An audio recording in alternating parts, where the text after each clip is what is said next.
თუ აუცილებლად ექნებოდათ, ესე ძალიან საინტერესოა, იმიტომ რომ 39-მა მღვდელმთავარმა ხვალ 3 რჩეული უნდა დაასახელოს. აქედან ერთი ფაქტობრივად ცნობილია და ეს არის მეუფეჩიო.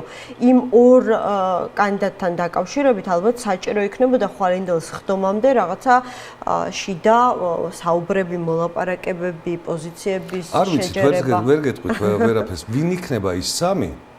თქვენ წელან ახსენეთ სიტყვა ფავორიტი. ვინ იქნება ფავორიტი, 3 ფავორიტი სინოდისა? არ არის ცნობილი. არაფრით არ არის ცნობილი.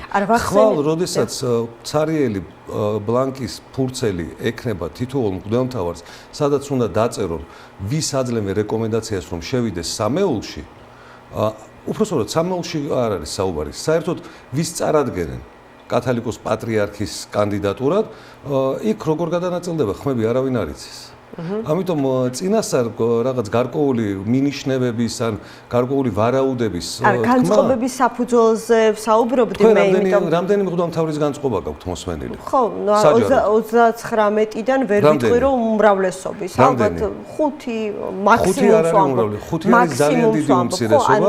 ზოგი შესაძლებელია უფრო თავშეკავებულია აი ესეთი საჯარო განცხადებები, უბრალოდ ფონი ასეთი შეიქმნა, რომ ხო, ისინი ამბობდნენ ეს განცხადებები ხა თქვენც მოგისმენთ და საზოგადოებასაც რომ აი რადგან 2017 წელს თავად კათოლიკოს პატრიარქმა მოსაყდრედ დაასახელა მეუფეშიო, ისინი მის ამ ნებას ემორჩილებიან და მათ მიერ მხარდაჭერილი როგორც პატრიარქობის კანდიდატი სწორედ ის იქნება. ამან გააჩინა გარკვეული მოლოდინები, რომ სამიდან ერთ-ერთი ფავორიტი შესაძლებელია იყოს სწორედ ის. შესაძლებელია, ასევე შესაძლებელია ბევრი სხვა ვერსიაც და სხვა განვითარების გზებიც. ამიტომ დაველოდოთ სინოდს, წინასწარ ჩვენ საეროები შევიჭრებით მათ კომპეტენციაში, იმიტომ რომ ისინი არ იჭრებიან ჩვენს კომპეტენციაში, ხო?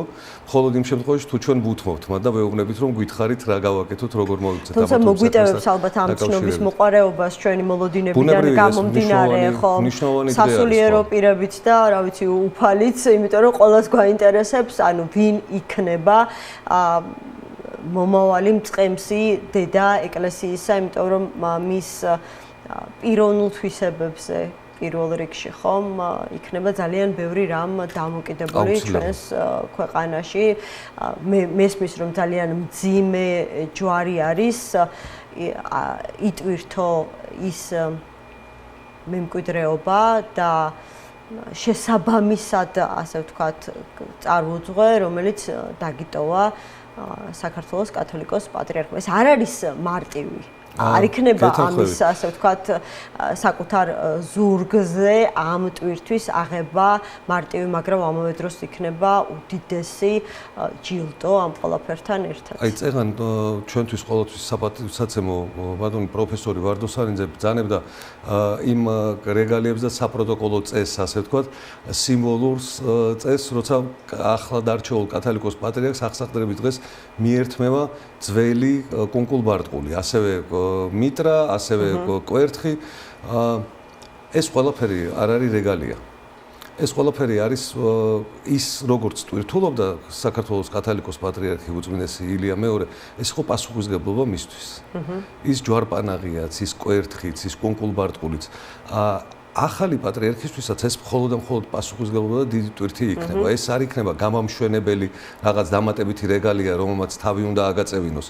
პირიქით ეს ყველაფერი გიმძიმებს ადამიანს ტვირთს და წელშიც ხრის და თავსაც გახრევინებს დაბლა და კიდევ ერთი მთავარი, თუ კი ნიშანი შეიძლება ბევრი ნიშნიდან რითი უნდა იყოს დაჯილდოვებული და რა უნდა იყოს აუცილებელი ატრიბუტი, თუ შეიძლება ასე ვთქვათ, ცოტა ეროვნულ ახალი კათოლიკოს პატრიარქისთვის და ერთი უნდა გამოყოთ, ეს არის სიყვარული.